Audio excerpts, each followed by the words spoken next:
Hello everyone, welcome back to Let's Play Tales of Xillia. I'm Katiako, and in the last episode we got farther into the Helioborg fortress, and the power went out, so that's cool. So we're gonna go explore some more.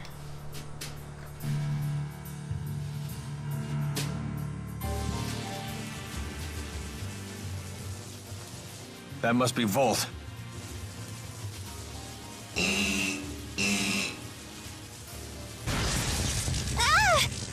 Anyone else all tingly? It appears to be a spirit that can control lightning. It doesn't seem to be tethered to a human the way Celsius was to Gillen. So you're saying it's out of control?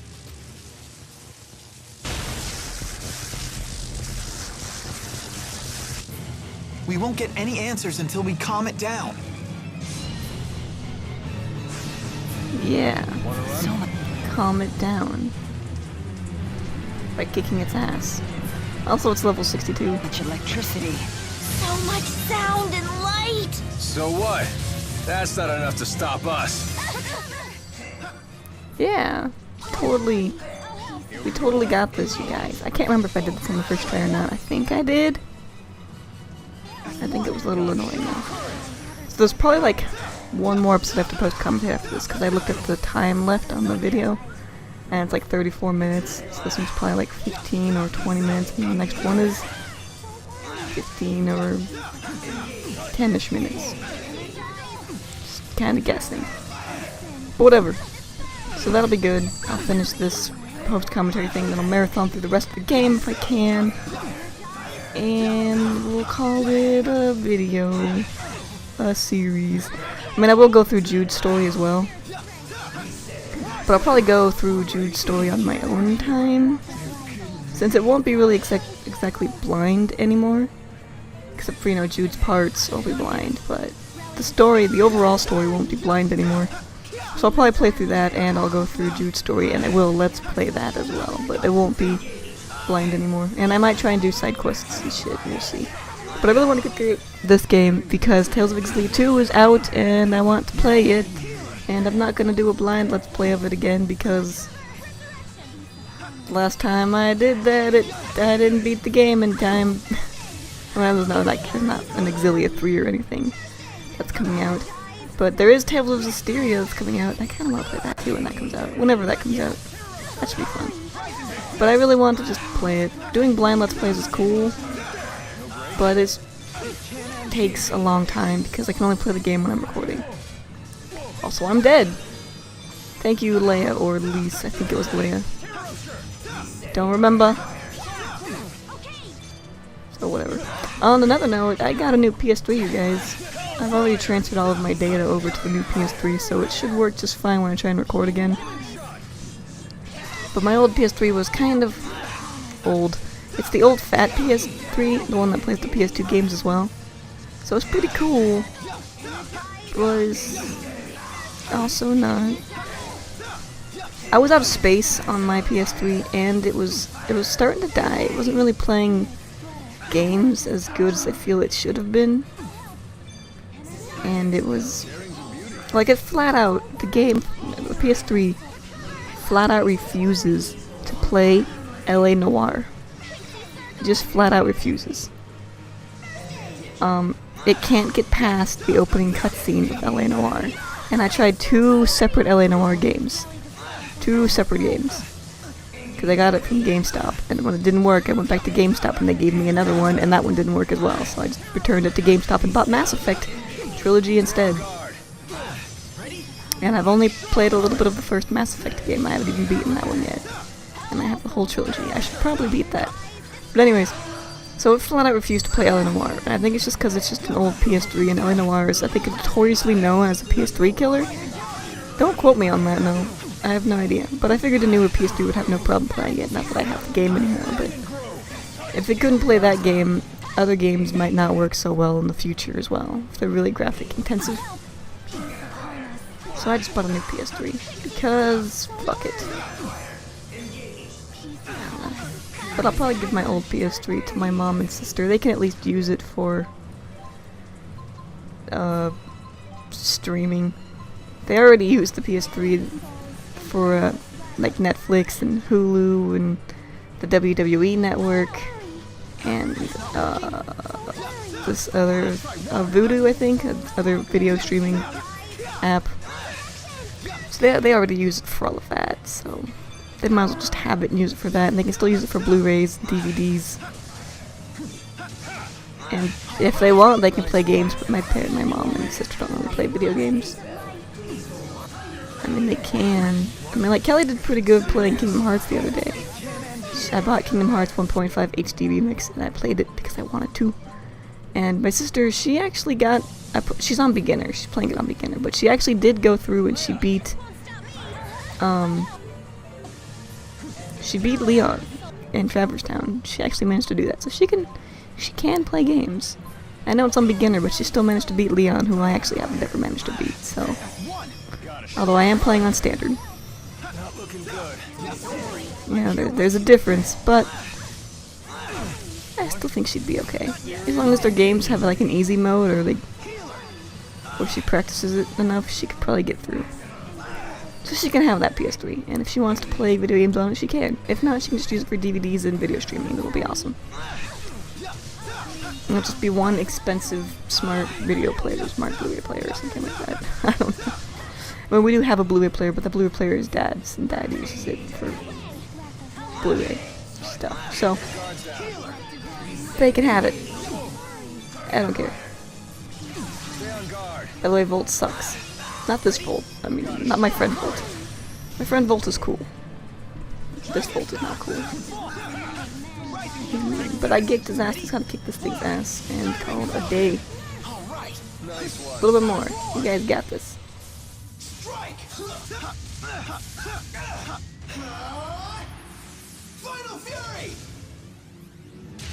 Okay, we finally stopped it. Everyone all right? Yes, somehow. All the electric shocks may have helped my blood circulation. Always looking at the positive side, Rowan. Good for you. Also, I got that Navi medal that one guy wanted. That's cool.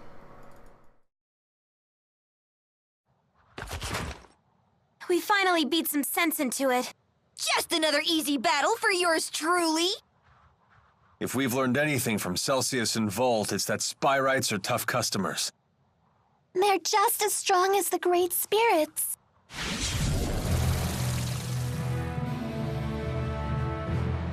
We were wondering when you'd show up.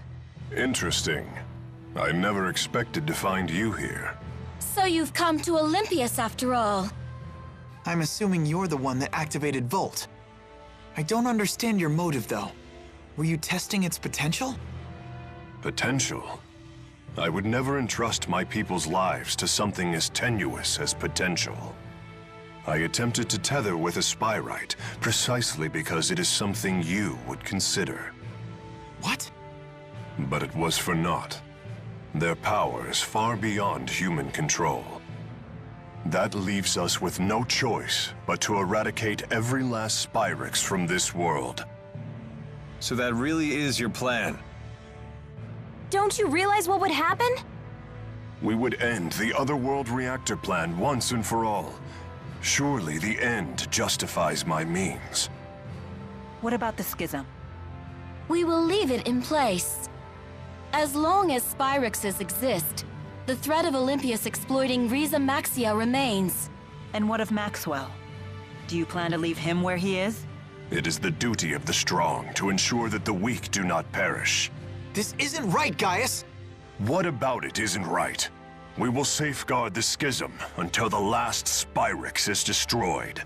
Then, we shall unite the two worlds. What about all the people who will suffer if you eliminate their Spyrixes? Are you just going to ignore them?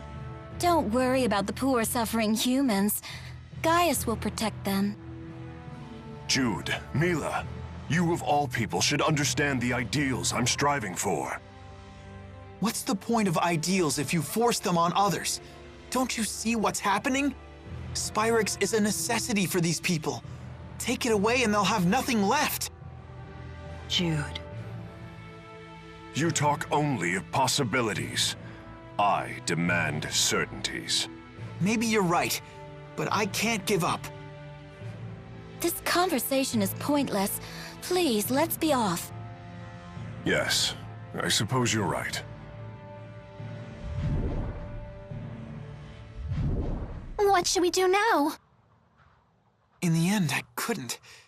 No, there are still things we can do. There has to be.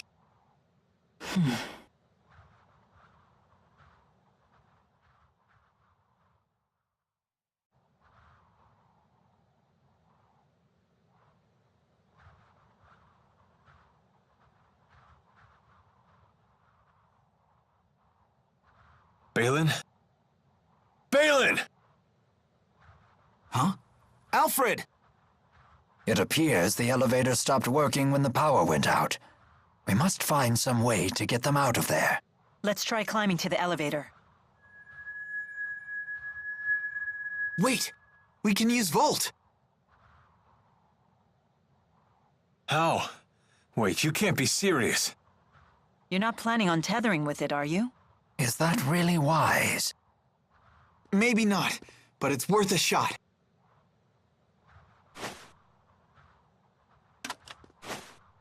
Only way to find out is to try. Volt, lend us your power. No way, it worked!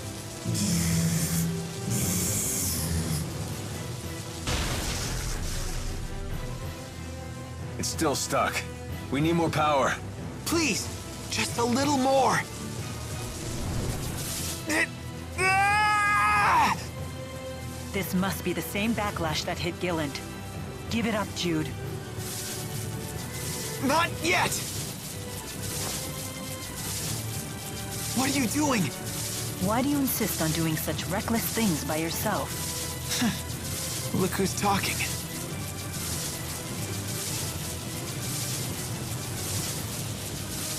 Hey, don't leave us behind now. If a task cannot be done alone, then we must simply do it together. Keep trying and something's bound to stick sooner or later. We want to help too. Uh-huh. Thanks, everyone.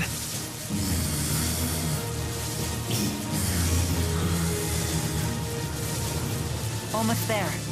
Focus. Now!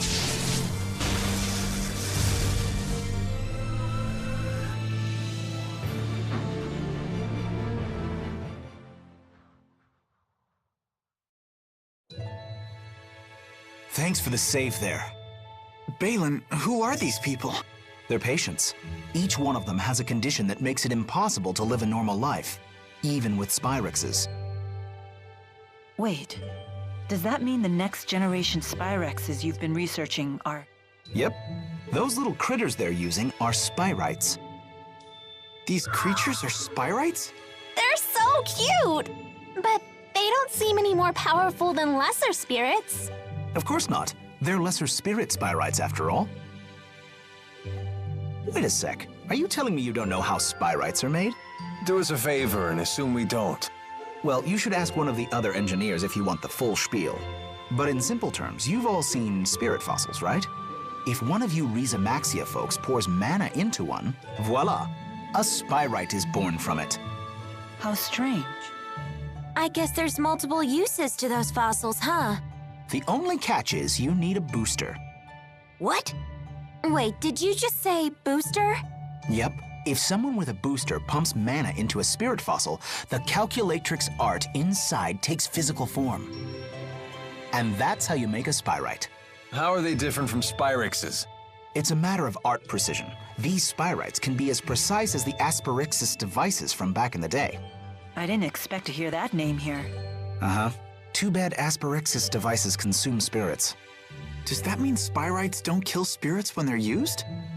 Pretty much. They're fueled by the mana stored inside spirit fossils, after all. One thing I don't understand. These people seem to have no trouble using Spyrites. And yet, we struggle to tether with Volt. Spyrites made from great spirits are in a whole different league. The more powerful the base spirit, the lower the chances of a successful tethering. We're still just at a 50% success rate. Hey, but that's more than enough. At that rate, lesser spirit Spyrites might completely replace regular Spyrexes someday. Then people won't suffer and spirits won't die either. We did it! Great job, Cheapo! Hey, what are pals for? Does this mean that Olympias's environment might recover too? It just might. Thank you, Balin. You have no idea how much this helps us. You're welcome, I guess. But we really should be thanking you. You're the ones who saved our research, after all. We did? If you hadn't saved us, all of our Spyrite research would have gone up in smoke. Someday these people will be able to get on with their lives again. Something tells me this Spyrite research is going to become very important. Looks like we found the path we've been seeking. Yeah, although the fight's not over. Balin, could you tell us the exact spot where you found us? Oh, of course. I found you all collapsed at the end of Rusal High Road. You can reach the High Road by following this passageway here. Now Gaius will have to listen to us, right? No, it's too late. I don't know why I know this, but that was our last chance to convince him. Alright, and... Sorry to be such a burden back there. Shut up, Jude. I'll try to be more careful. Sorry you had to see me like that. Alright, so that will be the end of this episode. In the next episode, we'll go ahead and head to the Highland? Place that Balin told us about and see where we collapsed, or where he found us collapsed. And we'll also watch the skit. So, thanks everybody for watching, and I'll see you guys next time. Bye!